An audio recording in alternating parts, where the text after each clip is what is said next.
Ezekiel chapter 47. Then he brought me back to the entrance of the temple. There, water was flowing from below the threshold of the temple toward the east, for the temple faced east, and the water was flowing down from below the south end of the threshold of the temple, south of the altar. Then he brought me out by way of the north gate and led me around on the outside to the outer gate that faces toward the east, and the water was coming out on the south side. Going on eastward with a cord in his hand, the man measured 1,000 cubits, and then led me through the water, and it was ankle deep. Again he measured 1,000, and led me through the water, and it was knee deep. Again he measured 1,000, and led me through the water, and it was up to the waist. Again he measured 1,000, and it was a river that I could not cross, for the water had risen. It was deep enough to swim in, a river that could not be crossed. He said to me, "Mortal, have you seen this?" Then he led me back along the bank of the river. As I came back, I saw on the bank of the river a great many trees on the one side and on the other.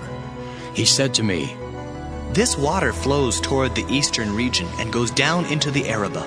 And when it enters the sea of stagnant waters, the water will become fresh.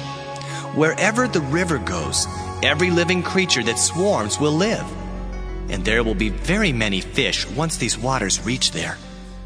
It will become fresh, and everything will live where the river goes.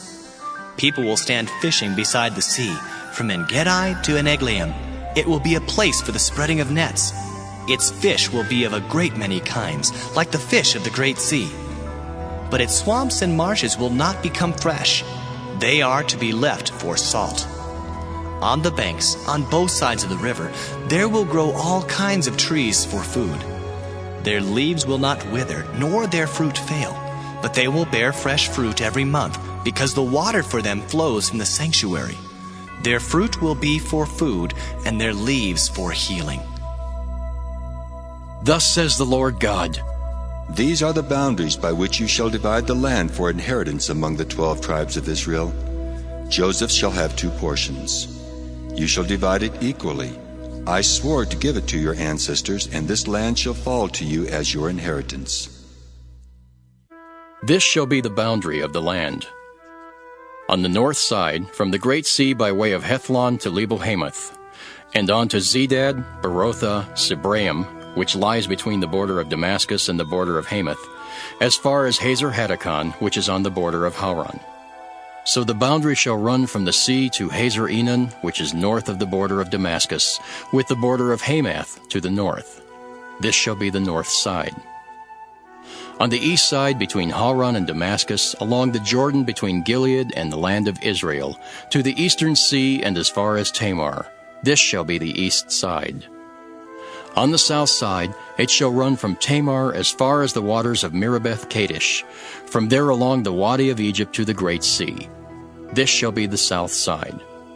On the west side, the Great Sea shall be the boundary to a point opposite Lebo-hamath. This shall be the west side. So you shall divide this land among you according to the tribes of Israel.